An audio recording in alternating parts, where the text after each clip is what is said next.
Ladino, also called Judeo-Spanish or Judezmo, is a Romance language of Sephardic Jews based on Old Castilian Spanish and written in the Hebrew script. It was an active spoken language for 2 generations in the Ottoman Empire after the Iberian expulsions. However, some of the speakers considered that the term is incorrect, thinking of Ladino rather as the semi-sacred language used in word-by-word translations from the Bible, but not the spoken vernacular language.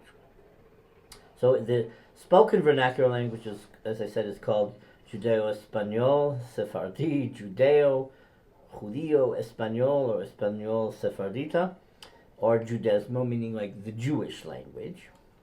But it's also considered offensive by some native speakers to call it the Jewish language.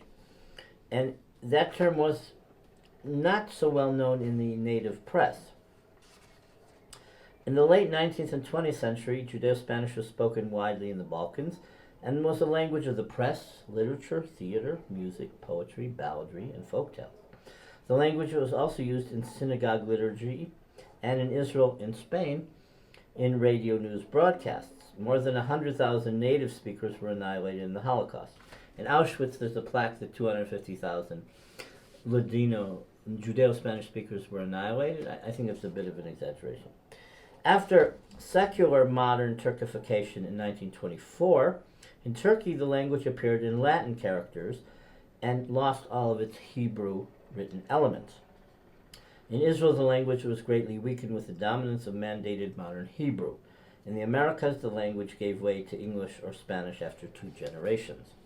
The dialect of the Oran area of Algeria was called Tetuani, after the Moroccan city of Tetuan, since many Iranian Jews came from there. In Hebrew, their dialect is called Spaniolit.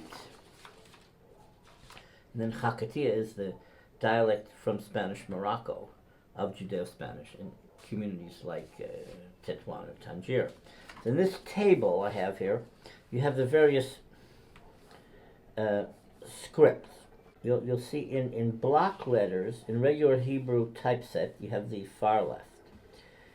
In modern Hebrew, the language is written in Ashkenazi cursive. In the third column to the left is the Rashi print script, which was hardly used because people didn't write that way. But that's how, if you wrote what was in typeset, that's how you would write it. In Salotreo is the written cursive of Judeo-Spanish, and it looks like Arabic, okay? And it's very deceptive because, for example, look at the difference between Aleph on top, and then go down and look at the difference between Lamed somewhere in the middle, and then look at the difference between Resh. And not everyone wrote exactly in this style, in this uniformity, so it can be very confusing.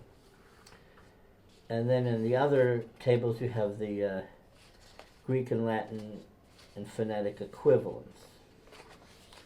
Here's an example of the Rashi typescript in a novel published in Jerusalem in 1900.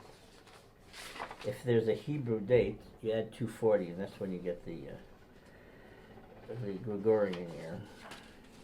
The title is Arrivederci de los Muertos, the arrival of the dead. And then you see how it's written. There are accents. For example, at the end of the third line, there's the third to the left word is saver, meaning to know. But notice the third letter to the left is a bet. But notice it has that little accent on it, which makes it a vet. These are some features of the printed language.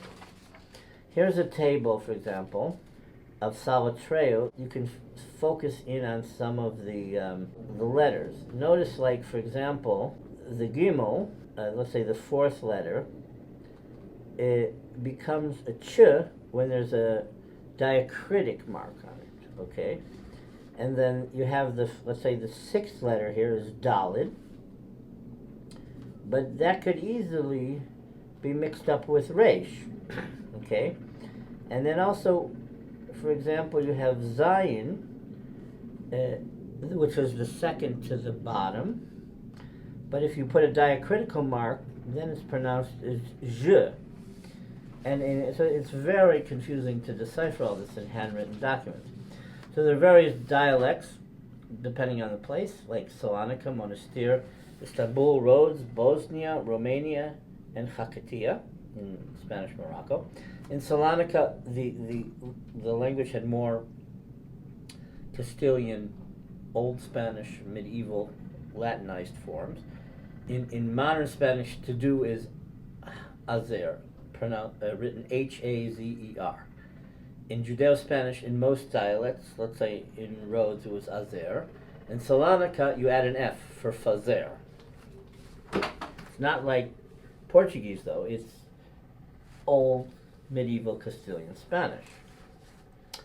And then in like Bosnia and Romania, you had like a U instead of an I, or diacritical marks like a U instead of an U. And so these are the different features of the dialects, and to someone who speaks a different dialect, it's kind of funny, and they would ridicule the person who spoke differently from them. And that's one reason also why Sephardim were divided. They had different tunes in synagogue, they knew different tunes, they came from different cities, they had a different past, but they spoke the language a little different. Those that lived in Turkey may have a lot more Ottoman Turkish influences in words and changes in the grammar, as opposed to, let's say, someone from Romania, and et cetera, et cetera. So the language, that's just a glimpse. It's not hard to actually read the written language. It's very difficult to read handwritten solid trail.